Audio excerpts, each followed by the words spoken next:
இன்றைக்கி நம்ம வீடியோவில் மீல் மேக்கர் ரைஸ் எப்படி செய்யணும்னு பார்க்க போகிறோம். வாங்க வீடியோக்குள்ளே போகலாம். இதுக்கு விருப்பமான சுடுதண்ணியில் மீல் மேக்கரை ஆட் பண்ணி அதை நல்லா பிழிஞ்சு எடுத்துடலாம், நல்லா ட்ரை ஆகிற அளவுக்கு. இது கூடவே மல்லித்தூள்,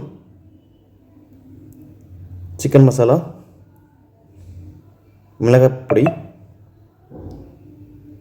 இஞ்சி பூண்டு பேஸ்ட்டு கொஞ்சமாக, கார்ன்ஃப்ளவர் மாவு கொஞ்சமாக, தேவையான அளவு உப்பு போட்டு இதை லைட்டாக தண்ணி தெளித்து விட்டு ஒரு பரட்டி எடுத்துடலாம்.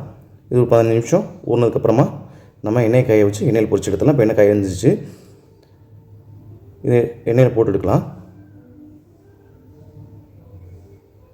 பாருங்கள், அந்த பக்குவம் காட்டுறேன் பாருங்கள், இந்த மாதிரி இருக்கணும். இது நல்லா ஆற வச்சு சின்ன சின்ன பீசஸாக இந்த மாதிரி கட் பண்ணி வச்சுக்கலாம்.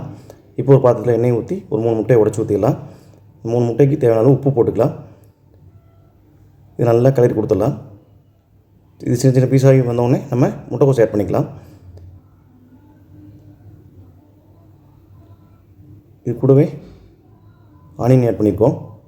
இஞ்சி பூண்டு பேஸ்ட்டு ஒரு அரை டீஸ்பூன் அளவுக்கு போட்டுக்கலாம். குடமிளகாய், கேரட்டு, பீன்ஸு எல்லாம் ஆட் பண்ணி ஒரு வதக்கினதுக்கப்புறமா இது கூடவே நம்ம மீல் மேக்கரை ஆட் பண்ணி ரைஸையும் ஆட் பண்ணிடலாம்.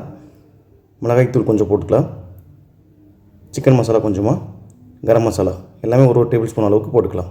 இது கூட சோயா சாஸ் கொஞ்சம் ஆட் பண்ணி நல்ல ஒரு கலர் கொடுத்துலாம். தேவையான அளவு உப்பு ஆட் பண்ணிக்கலாம். அவ்வளோதாங்க, அருமையான மீல் மேக்கர் ரைஸ் ரெடி ஆயிடுச்சு. இந்த வீடியோ உங்களுக்கு பிடிச்சா லைக் பண்ணுங்கள், ஷேர் பண்ணுங்கள், கமெண்ட் பண்ணுங்கள், சப்போர்ட் பண்ணுங்கள். தேங்க்யூ.